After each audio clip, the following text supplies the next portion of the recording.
എന്തെങ്കിലും ഒരു ആഗ്രഹം തോന്നിയിട്ടുണ്ടെങ്കിൽ നമ്മളത് സാധിക്കാൻ വേണ്ടിയിട്ട് നന്നായിട്ട് പരിശ്രമിക്കൂലേ? അതുപോലെ തന്നെയാണ് ഈ പൊതിച്ചോറും ഞാനും തമ്മിലുള്ളൊരു ബന്ധം.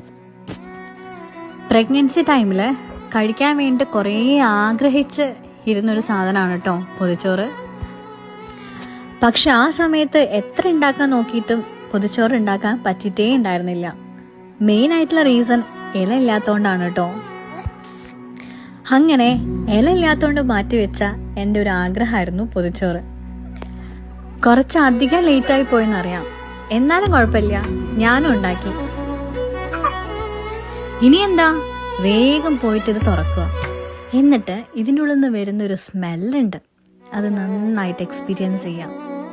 കൊതിയാവുന്നുണ്ടല്ലേ? ഉണ്ടെങ്കിൽ പ്ലീസ് ഡു കമൻറ്റ്.